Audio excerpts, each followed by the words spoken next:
بسم اللہ الحمدللہ والصلاۃ والسلام علی رسول اللہ۔ اللہ تعالیٰ کی بابرکت نام سے اور نبی کریم صلی اللہ علیہ وسلم کے اوپر صلاۃ والسلام بھیجتے ہوئے ہم ابتدا کرتے ہیں آج کی نشست کی۔ آج ہم انشاءاللہ چھٹے پارے کے میں سے منتخب چند ایک آیت کے بارے میں بات کریں گے۔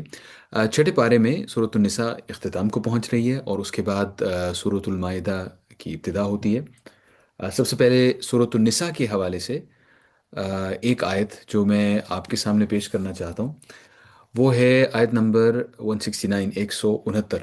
اللہ تعالیٰ کہتے ہیں اعوذ باللہ من الشیطان الرجیم ان الذین کفروا وظلموا لم یکن اللہ لیغفر لهم۔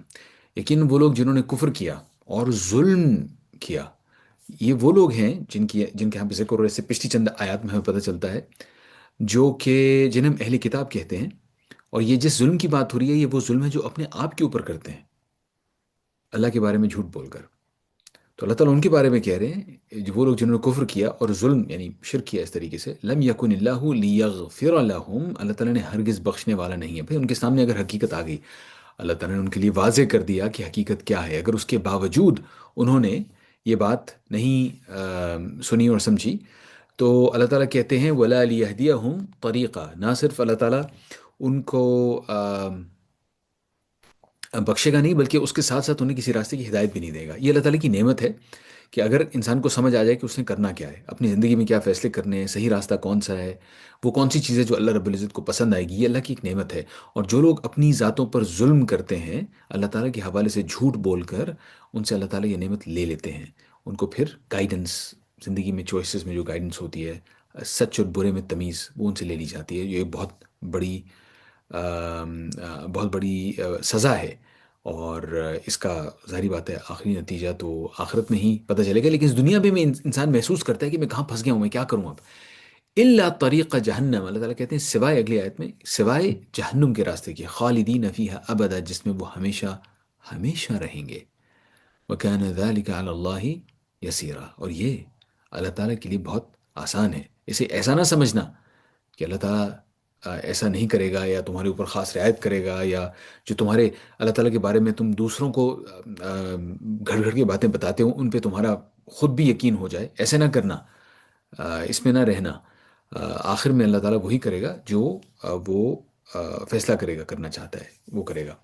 دیکھیے اس میں ہمارے لیے، مسلمانوں کے لیے اس میں یاد دہانی اس چیز کی ہے کہ ہم سے پہلے جو امتیں جن کے اوپر اللہ تعالیٰ نے اپنی رحمت نازل کی، اپنے انبیاء ان کی طرف بھیجے اور ان کو اس درجے پہ سرفراز کیا جس پہ وہ نمائندگی کر سکتے تھے اللہ تعالیٰ کے پیغام کی، وہ اس زوم میں اتنے آگے بڑھ گئے کہ اس کے بعد انہوں نے سمجھ لیا کہ ہم تو اللہ کے منتخب لوگ ہیں، اللہ تعالیٰ کے محبوب لوگ ہیں، اس میں یہودی بھی شامل ہیں اور کسی حد تک اس میں عیسائی بھی شامل ہیں۔ تو وہ اس میں اتنے آگے بڑھ گئے کہ اس کے بعد انہوں نے کہنا شروع کر دیا کہ بھئی یہ جو باقی دنیا میں ہمارے علاوہ جتنے بھی لوگ ہیں، یہ تو بس ہماری خاطر مدارت کے لیے ہیں۔ اور ان کا اس کا نقصان یہ ہوا کہ ان کو راستہ، جو ہدایت کا راستہ ہے، وہ ان کو نظر آنا بند ہو گیا۔ ہمارے لیے اس کے اندر یاد دہانی یہ ہے کہ ہم بھی کہیں اس گڑھے میں نہ گر جائیں۔ ہمیں بھی اللہ تعالیٰ نے اس نعمت سے سرفراز کیا ہے، اور اب ہماری ذمہ داری ہے دنیا کے باقی جتنے بھی لوگ ہیں ان سب کے لیے ایک رول ماڈل امت بننا، اور ان کے دلوں میں اللہ تعالیٰ کے لیے محبت پیدا کرنا، ان کو دعوت کرنا کہ وہ اللہ تعالیٰ کے قریب آئیں۔ یہ ہمارا کام ہے۔ اور اگر ہم اس کام سے ہٹ گئے اور اگر ہم اب زوم میں آ گئے کہ بھی ہم اسپیشل ہیں، ہم مثال کے طور پہ ایک غلط ترجمہ کیا جائے کنتم خیر امہ کا، کہ تم بہترین امت ہو، تم جیسا تو کوئی ہے ہی نہیں دنیا میں، اگر اس طرح سے ہم نے سوچنا شروع کر دیا تو خدا نخواستہ ہم بھی اسی راستے پر نہ چلے جائیں۔ تو ان آیات سے ہمیں یہ لیسن لینا چاہیے۔ اچھا، اس کے بعد پھر اسی حوالے سے سورۃ المائدہ کے اندر جو ہم کرسچنز ہیں، یعنی یہ جو عیسائی ہیں، ان کے حوالے سے چند ایک اور انٹرسٹنگ نکات ہیں جو کہ سورۃ المائدہ میں آیت نمبر 48 یا 48 کے اندر آتے ہیں۔ اللہ تعالیٰ کہتے ہیں وَأَنزَلْنَا إِلَيْكَ الْكِتَابَ بِالْحَقِّ مُصَدِّقًا۔ بھائی اب ایک ایسی کتاب اللہ تعالیٰ نے نازل کی ہے آپ کے اوپر جو بالکل حق کے ساتھ with purpose تصدیق کرتی ہے۔ کس چیز کی تصدیق کرتی ہے؟ لما بین یدیہ من الکتاب، ان کتابوں کی جو اس سے پہلے موجود تھیں۔ یہ کتابیں کس کے پاس تھیں؟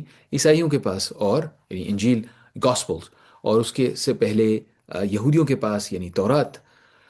تو اللہ تعالیٰ اس کے بعد کہتے ہیں کہ مہیمن علیہ، تو وہ یہ جو آپ کتاب آپ کو اللہ تعالیٰ نے نازل کی ہے قرآن شریف، یہ ان کتابوں پر نگران ہے۔ کیوں نگران؟ کیسے نگران ہے؟ نگرانی کی کیسے ضرورت پڑی؟ بھائی وہ لوگ، ان کو جو کتابیں اللہ تعالیٰ نے دی تھیں، انہوں نے ان کے اندر تحریف کرنی شروع کر دی۔ تو اب یہ کتاب ہے جو آ کے چیک کرتی ہے، اسکروٹنی کرتی ہے کہ بھئی اس کے اندر کون کون سی چیزیں صحیح لکھی ہوئی ہیں جو ابھی تک اپنی اصل حالت میں موجود ہیں، اور کون سی چیزیں ہیں جو تبدیل کر دی گئی ہیں۔ تو مسلمانوں، اس چیز کو ذہن میں رکھنا کہ تم بھی اپنے دین کے اندر تبدیلیاں نہ کرنا شروع کر دینا۔ یہی وجہ ہے کہ جب بھی ہم آپس میں گفتگو کرتے ہیں کہ اللہ تعالیٰ نے یہ فرمایا یا نبی کریم صلی اللہ علیہ وسلم نے یہ فرمایا، تو ہم ہمیشہ اس کے ساتھ کسی نہ کسی ریفرنس کا ذکر کرتے ہیں۔ اور ہم اپنے دین میں اگر فقہی طور پہ بھی کچھ امپلیمنٹ کرنے کی کوشش کرتے ہیں، تو ہم ہمیشہ اس کے لیے جو بھی فتویٰ وغیرہ جو بھی بنایا جاتا ہے، اس کے اندر بھی وہ اسکرپچر یعنی قرآن شریف اور نبی کریم کی سنت کے ہمارے پاس جو مستند ذرائع ہیں، ان سے لیے گئے ریفرنسز کو شامل کیا جاتا ہے۔ یہ جو پورا اتنا مربوط قسم کا نظام ہے، اس کی وجہ یہی ہے کہ ہم چاہتے ہیں کہ کسی بھی صورت بھی، کہیں پر بھی ہم اس چیز کے مرتکب نہ ہو جائیں کہ جو ہم سے پہلے والی امتیں تھیں، جو ان سے غلطیاں ہوئیں، ہم سے کہیں ایسا نہ ہو جائے۔ اللہ تعالیٰ اس کے بعد کہتے ہیں فَاحْكُم بَيْنَهُمْ بما انزل اللہ، تو بس پھر فیصلہ کرو ان کے درمیان اس قانون کے مطابق جو اللہ تعالیٰ نے نازل فرمایا۔ یہ سورت المائدہ نازل ہوئی تھی تقریباً صلح حدیبیہ کے بعد، آپ یوں سمجھ لیں فتح مکہ کے ارد گرد کہیں۔ تو اور اس وقت تک مسلمان ایک طاقتور قوت بن چکے تھے، لیکن اللہ تعالیٰ ان کو بتا رہے ہیں کہ ٹھیک ہے تم طاقتور تو ہو رہے ہو، اللہ تعالیٰ نے تم پر بڑی نعمت نازل کی ہے، لیکن احتیاط کرنا کہیں اسی گڑھے میں نہ گر جانا جس میں دوسرے لوگ گرتے رہیں۔ ولا تتبع اهواءهم، اور ان لوگوں کی جو خواہشات ہیں، ان کی پیروی نہ کرنا۔ عما جاءك من الحق، کیونکہ بات یہ ہے کہ یہ نبی کریم صلی اللہ علیہ وسلم واقعی چاہتے تھے کہ جو مدینہ کے ارد گرد رہنے والے، مدینہ میں اور اس کے ارد گرد رہنے والے یہودی ہیں، وہ تو بہت اسلام کے قریب ہونا چاہیے انہوں نے، اور وہ اسلام کے اندر آ جائیں۔ نبی کریم صلی اللہ علیہ وسلم کا واقعی بہت دل تھا کہ ایسے ہو جائے، لیکن اللہ تعالیٰ کہہ رہے ہیں کہ تم ان کی خواہشات کی پیروی نہ کرنا، اور ان کی مرضی کے مطابق دین میں توڑ مڑوڑ نہیں کر سکتے تم۔ لکل جعلنا منکم شرعتا و منہاجا، تم میں سے ہر ایک کے لیے اللہ تعالیٰ نے ایک جناب ایک شریعت نافذ کی ہوئی ہے، اور ایک راستہ دیا ہوا ہے تمہیں، ایک راہ دی ہوئی ہے تمہیں۔ بھائی تم لوگ مختلف ہو، اور وہ جو تم سے پہلی والی امتیں تھیں وہ مختلف تھیں۔ ولو شاء اللہ، یہ باریک نکتہ ہے، ذرا اگلا حصہ اس کا سن لیجئے۔ ولو شاء اللہ، اگر اللہ تعالیٰ چاہتا، لجعلکم امتا واحدہ، وہ تم سب لوگوں کو ایک ہی امت بنا دیتا۔ مطلب وہ بھی مسلمان کہلاتے، ہم بھی مسلمان کہلاتے، عیسائی بھی مسلمان کہلاتے، اور اللہ تعالیٰ چاہتا تو ایسے کر سکتا تھا، لیکن ایسا کیوں نہیں کیا؟ کیونکہ لیبلوکم فیما آتاکم، کیونکہ اللہ تعالیٰ آزمائش کرنا چاہتے ہیں، وہ لوگوں کو پرکھنا چاہتے ہیں۔ ان میں سے وہ لوگ جو واقعی مستحق ہیں، جو اپنا دل اللہ تعالیٰ کی مرضی کے مطابق اس پر عمل کرنا چاہتے ہیں، اللہ تعالیٰ کے ساتھ اپنا دل لگانا چاہتے ہیں، اللہ تعالیٰ ان کو پرکھنا چاہتا ہے۔ اب پرکھنے کا طریقہ یہی ہوتا ہے نا کہ کسی آزمائش میں ڈالا جائے، اور اللہ تعالیٰ نے یہاں پر یہ آزمائش اس لیے ڈالی ہمیں مختلف امتیں بنا کر۔ فاستبقوا الخیرات، تو کرنا کیا ہے بھائی؟ کیسے پتہ چلے کہ صحیح کام کیا ہے کرنے کا؟ اللہ تعالیٰ نے کہا ہے یہ کمپیٹ کرو اچھائی کے کام کرنے میں، کمپیٹ کرو، کوشش کرو اچھائی کے کام کرنے میں۔ الحمدللہ ہم رمضان سے گزر رہے ہیں، رمضان میں ہمارے پاس جو عام طور پہ ثواب ہوتا ہے اچھے کاموں کا، وہ کئی گنا بڑھ جاتا ہے۔ تو اب ہمارے پاس رمضان میں جو موقع ہے اچھے کام کرنے کا، اس میں بے شمار چیزیں شامل ہیں۔ کچھ تو ذاتی قسم کی ہوتی ہیں نا، آپ لوگ قرآن شریف کی تلاوت کرتے ہیں، آپ مثال کے طور پہ کوئی دینی درس سنتے ہیں، آپ مثال کے طور پہ نماز پڑھتے ہیں، نوافل پڑھتے ہیں، تراویح پڑھتے ہیں، وہ تمام چیزیں جو ہیں وہ ہم کرتے ہیں، یہ تو ذاتی قسم کا فعل ہو گیا۔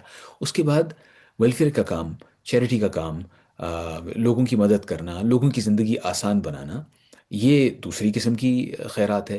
دوسروں کے ساتھ اچھا سلوک کرنا، خوش اخلاقی سے لوگوں کے ساتھ پیش آنا، سلام پھیلانا، یہ تمام چیزیں اچھے کام ہیں۔ خاص طور پہ اگر آپ کے پاس صلاحیت ہے اور آپ طاقتور ہیں اور آپ کے پاس پیسہ ہے، اور آپ کسی ایسے شخص کو سلام کریں جس کے پاس وہ سب کچھ نہیں ہے، یہ وہ خیر کے کرنے والے کام ہیں جن کے بارے میں اللہ تعالیٰ کہہ رہے ہیں کہ ان کے یہ نہ صرف یہ کرو، بلکہ اللہ تعالیٰ کہہ رہے ہیں فَاسْتَبِقُوا الْخَيْرَاتِ، یعنی اس کے اندر ایک دوسرے سے مقابلہ کرو، آگے نکلنے کی کوشش کرو، کہ دوسرا جو ہے وہ فلاں اچھے اچھے کام کر رہا ہے، دکھانے کے لیے نہیں، لیکن میں چاہتا ہوں کہ میں اللہ تعالیٰ کے اور قریب ہو جاؤں، میں بھی اس سے بھی زیادہ اچھے کام کروں۔ اللہ تعالیٰ ہمیں اس کی طرف انوائٹ کر رہے ہیں۔ اِلَى اللَّهِ مَرْجِعُكُمْ، بھائی تم سب کا لوٹنا کس طرف ہے؟ اللہ کی طرف ہی ہے نا۔ واپس تو تم نے اللہ کی طرف ہی آنا ہے، جمیعاً فَيُنَبِّئُكُم بِمَا كُنتُم فِيهِ تَخْتَلِفُونَ، پھر اللہ تعالیٰ تم سب کو بتا دے گا کہ تم ان چیزوں کے بارے میں جن کے اندر تمہارا آپس میں اختلاف ہے. بھئی وہ امتیں اور ہیں، تمہاری امت اور ہے، ٹھیک ہے، لیکن ذرا کمپٹیشن ہونا چاہیے اچھائی کے کاموں میں. اور پھر قیامت کے دن اللہ تعالیٰ بتا دے گا، سب کے لیے واضح کر دے گا کہ کون واقعی راہ حق کے اوپر تھا. تو یہ ہے جناب آج کا چھٹا پارا، اور انشاءاللہ پھر حاضر ہوں گے اگلے پارے کے ساتھ. اللہ تعالیٰ آپ کو بھی اور مجھے بھی عمل کرنے کی توفیق عطا فرمائے. آمین. سبحان اللہ بحمدک اشہد ان لا الہ الا انت